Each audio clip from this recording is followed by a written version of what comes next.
स्वागत आहे तुमचं विशाल चव्हाण सर या आपल्या यूट्यूब चॅनलवरती। आज आपण पूर्व परीक्षा 2019 जी परीक्षा 24 मार्च 2019 ला झाली होती त्याचं आपण आज प्रश्नाचं स्पष्टीकरण पाहणार आहोत। म्हणजे तुम्हाला जर एक प्रश्नाचं स्पष्टीकरण दिलं तर त्याच्यामध्ये तुमचं 3 ते 4 प्रश्नाची तयारी होऊन जाणार। आजपासून आपण एक सिरीज सुरू करतोय। आज आपण भूगोल विषयाचं पाहू व त्याचं स्पष्टीकरण देखील तुम्हाला पाहायला मिळेल। भूगोल विषयाची सुरुवात ही 41व्या प्रश्नापासून झाली होती। पहिला प्रश्न पहा, खालीलपैकी पुणे विभागात सर्वात उत्तरेकडील तालुका कोणता? पुणे विभागाचा जे नकाशा आहे ते तुमच्या डोळ्यापुढे उभा राहायला पाहिजे। त्याच्यामध्ये किती जिल्हे ते माहिती पाहिजे, 5 जिल्हे।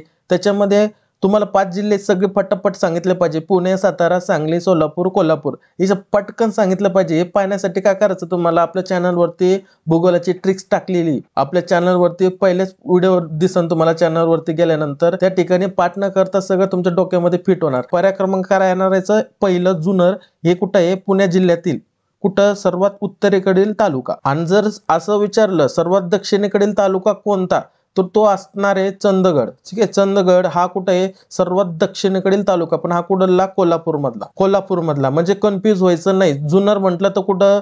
पुणे साईडला, आणि जर चंदगड म्हटलं तर कोल्हापूरच्या साईडला। कुठला? पण हा दक्षिणेकडे साईडला। आणखीन महत्वाचं याच्यामध्ये किती तालुके? मग टोटल तालुके पुण्यामध्ये तालुके किती आहे? 58 तालुके पुण्यामध्ये। महत्वाचं लक्षात ठेवायचं, जर असा प्रश्न आला तर पुणे विभागाला कोणती राज्याची सीमा लागू नाही, तर काय राहणार? कर्नाटक। कशाला लागू नये? म्हणते कर्नाटक। लक्षात राहू द्या, कर्नाटकला लागू नये। पुढचा प्रश्न पाहता, महाराष्ट्र पठारावरील सर्वात मोठे नदी खोरे कोणते? याचं उत्तर राहणार आहे पर्याय क्रमांक 2 गोदावरी खोरे। आता गोदावरी खोऱ्याचं महत्वाचे मुद्दे समजून घेऊ आपण। आता याचं जवळजवळ 49.5% जवळजवळ 49 पॉईंट म्हणजे 5 म्हणजे जवळजवळ 50च म्हटलं तर चालेल। असं जर ऑप्शन आलं तर कन्फ्यूज व्हायचं नाही। 49 आलं तर कन्फ्यूज व्हायचं नाही, आणि 50 पण आलं तर कन्फ्यूज व्हायचं नाही। हे दोन्हीतून एकच ऑप्शन देणार। तर 49.5 क्षेत्र गोदावरी नदीने व्यापलंय। महाराष्ट्राचं चाललं, फक्त महाराष्ट्राचं बरं का। महाराष्ट्राचं 49.5 हे या नदीने व्यापले आहे।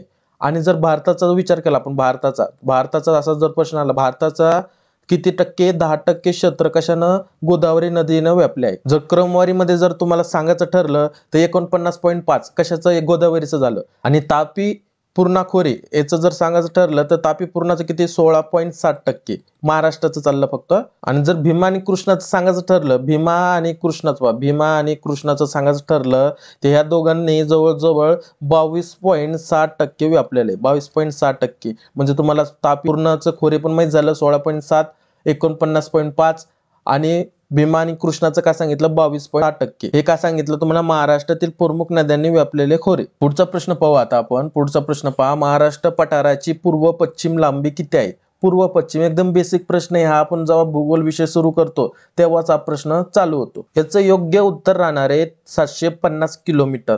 आता महत्वाचे मुद्दे समजून घ्या। 750 किलोमीटर कशाचं झालं? पूर्व पश्चिमची 750 किलोमीटर। आणि जर तुम्हाला असा प्रश्न आला दक्षिण उत्तर रुंदी सांगा, तर असं प्रश्नाच्या ठिकाणी ते देखील तुम्हाला किती? 750 राहणार, 750 राहणार। पण महत्वाचं लक्षात राहू द्या, 750 काही काही पुस्तकामध्ये 700 दिलेले, तर कन्फ्यूज व्हायचं नाही। तुम्हाला हा ऑप्शन येईल किंवा हा ऑप्शन येईल, हे दोन्ही ऑप्शन एखादाच टाकणार नाही। म्हणजे पर्यायानुसार तुम्हाला उत्तर द्यायचंय। पुढचा प्रश्न पहा, प्राणी दिलेला आहे आणि ब्रीड दिलेलं आहे। आता जर गाईचं सांगायचं ठरलं गाईचं, तर गाईचं उत्तर राहणार आहे गीर। या ठिकाणी लक्षात राहू द्या, गाईचं उत्तर गीर राहणार। आणि जर बीचं सांगायचं ठरलं, बीचं राहणार आहे म्हशी, म्हणजे काय? म्हैसाणा। आणि शेळीचं सांगायचं ठरलं तर शेळीचं जमुनापुरी। आणि मेंढीचं एकच राहिलं ना, मेंढीचं या ठिकाणी जाणार मग गड्डी। म्हणजे आता जर विचार केला तर तुम्ही या ठिकाणी पहा, या ठिकाणी एचं काय होणार होतं? दुसरं। एचं कुठं दुसरं? म्हणजे ऑप्शन कोणते कोणते होते पहा, हे एक होता, हा एक होता, हा एक होता, हा एक होता। त्याच्यानंतर पहा दुसरं पहा, बीचं काय होतं? पहिलं। पहा बीचं कुठं होतं? पहिलं, हा ऑप्शन होता। बाकीचं कुठंच नव्हतं बीचं, ह्या ठिकाणी होता एक ऑप्शन बीचं। म्हणजे हे दोनच ऑप्शन राहिले होते, बाकीचं उडाले होते। आता बाकीचे तिसरं पहा, शेळीचा होता चौथा, म्हणजे 100% याच ठिकाणी उत्तर होतं। तुम्हाला चौथं काढायची गरज नव्हती, पण चौथं काढावंच लागलं असतं, एकच बाकी होतं ऑप्शन। म्हणजे तुम्हाला तिन्ही काढायची गरज होती परीक्षेला, असं एक चालून भागलं नसतं या ठिकाणी। पुढचा प्रश्न पहा, पुढचा प्रश्न आता 45वा। पश्चिम घाट दिलेलं होतं, म्हणजे या ठिकाणी प्रदेश किंवा राज्य दिलं होतं आणि त्यांच्या स्थलांतरित शेतीचे नाव दिले होते। पश्चिम घाट कुठं आहे? आता स्थलांतरित शेती कुठं आहे? कुमरी। मेघालयाची कुठं आहे? झूम। मध्य प्रदेशची कुठे आहे या ठिकाणी उत्तर चेक करून घ्या. पहिल्याचं दुसरं हे ऑप्शन आहे, तिन्ही ऑप्शन आहे. तिसऱ्याचं चौथं म्हणजे एकच आहे ना, या ठिकाणी तुमचा विषय खल्लास. या ठिकाणी डायरेक्ट उत्तर भेटलं तुम्हाला दुसरंच. बस एवढं दोनच माहिती. बाकीच्याचं चेक करून घ्या. आता मग या ठिकाणी चेक केलं तरी काय हरकत नाही. सीचं का पहिलं पा हे डायरेक्ट आपल्याला मिळालं उत्तर तुम्हाला. जर तुमचं नॉलेज वाढायचं तर या ठिकाणी पा सीचं पहिलं. मध्य प्रदेश कुठं मेंढा आणि ओरिसा कुठं राहणार, मग सिंपल आहे ना. तिसरं पुढचा प्रश्न पहा, महाराष्ट्रात खालीलपैकी सर्वात मोठा जलविद्युत प्रकल्प कोणता आहे? महाराष्ट्रातील खालीलपैकी सर्वात मोठा जलविद्युत प्रकल्प. आता सध्याला जी परीक्षा चालू आहे ना, TCS IBPS पॅटर्न नुसार कोणतीही परीक्षा पकडा, त्या परीक्षेमध्ये ना हा प्रश्न ना एवढा येतोय ना, एकदम इम्पॉर्टंट प्रश्न आहे. हा विचारतोच, एकदम इम्पॉर्टंट प्रश्न आहे. म्हणजे तुम्हाला पण हा इम्पॉर्टंट प्रश्न राहणार, फक्त भाषा वेगळी करून तुम्हाला विचारू शकता किंवा सर्वात मोठा जलविद्युत प्रकल्प कोणता आहे महाराष्ट्रातील, काही ना काही विचारतील याच्यावरती. तर लक्षात राहू द्या, याचं उत्तर राहणार आहे पर्याय क्रमांक 2 कोयना. पुढचा प्रश्न पहा, महाराष्ट्रातील खालील पर्वतरांगाचा क्रम उत्तरेकडून दक्षिणेकडे बरोबर आहे. म्हणजे कोणता क्रम विचारला त्यांना, खालील कोणता क्रम आहे जो उत्तरेकडून दक्षिणेकडे बरोबर आहे ते सांगायचं होतं त्यांना. याचं उत्तर राहणार आहे पर्याय क्रमांक 2 अजंठा, सातमाळ, हरिश्चंद्रगड आणि शंभू महादेव. म्हणजे ह्या दोन मध्ये तुम्हाला कन्फ्युज केलं तर पहा त्यांना. हा पण ऑप्शन सारखा होता, हा पण सारखा होता, पण योग्य उत्तर दोनच राहणार आहे त्याचं. हरिश्चंद्रगड नंतर शंभू महादेव, कधी उत्तरेकडून दक्षिणेकडे गेल्यानंतर. पुढचा प्रश्न पाहू. आता पुढचा प्रश्न पहा, या ठिकाणी जोड्या लावा. जोड्या लावा म्हणजे काय, मॅग्नीज धातू दिले आणि खान उद्योग जिल्हे दिलेले, तर याची जोडी एकदम बेसिक आहे बरं का. नकाशा डोळ्यासमोर आणायचा. मॅग्नीज म्हटलं ना तर डोळ्यापुढे आलं पाहिजे. कुठं कुठे, कोल्हापूरमध्ये का, यवतमाळमध्ये का, भंडारामध्ये का, उस्मानाबादमध्ये, हे सगळं डोळ्याच्या पुढे इमॅजिन झालं तुमचं भूगोल विषयाचं, तर ऑटोमॅटिक तुमच्या डोळ्यापुढे उत्तर काय, तुम्ही डायरेक्ट तुमचा हात जाणार त्या ठिकाणी. म्हणजे याचं उत्तर काय राहणार आहे, याला थोडं झूम करून म्हणजे आपल्याला ऑप्शन पण कळले पाहिजे. आपल्याला एक तर टाइम नसतो कंबाईन मध्ये. पहिला आता या ठिकाणी समजून घ्या, मॅग्नीज कुठे आहे. आता मॅग्नीज पहा, भंडारा कुठे आहे, भंडारा हा ठिकाणी भंडारा. बॉक्साईट कुठे आहे, बॉक्साईट असतो कोल्हापूरमध्ये, कोल्हापूरला घ्या. चुनखडी कुठे आहे, यवतमाळ. चुनखडी कुठे, यवतमाळ कुठे, आता यवतमाळ. ऑप्शन आले का तुमचे, पहा एकदम पाठच पाहिजे भाऊ. हे तर झोपेतून उठलं तर फटाफट उत्तर दिलं पाहिजे. कट करायची गरज नाही, डायरेक्ट उत्तर सांगायचं याचं. आता क्रोमाइट कुठे आहे, क्रोमाइट आहे भंडारामध्ये आहे, भंडारा तर झालं. गोंदिया आहे, गोंदिया तर या ठिकाणी नाहीच आहे. सिंधुदुर्ग पण नाहीये. मग रत्नागिरीमध्ये पण असलं पाहिजे. रत्नागिरी दिसतं का याच्यामध्ये, रत्नागिरी पण राहिलं आणि फक्त उस्मानाबाद आहे, तर उस्मानाबादमध्ये नाहीची. क्रोमाइट काय उस्मानाबादमध्ये नाहीची. मग या ठिकाणी ऑप्शन हा रद्द झाला पाहिजे होता. हा ऑप्शन कदाचित रद्द झाला असं. हा पर्याय क्रमांक 48 हा रद्द आहे. हा काय झालं, रद्द झालेला प्रश्न आहे. म्हणजे तुम्हाला काय काय लक्षात राहिलं, मी बोलतो वैसच सांगितलं तुम्हाला. पाय क्रोमाइट कुठं कुठे आहे, मग भंडारा, गोंदिया. पा हे बघ, क्रोमाइट कुठं कुठे पा, भंडारा, गोंदिया, सिंधुदुर्ग आणि रत्नागिरी याच्यामध्ये बरं का.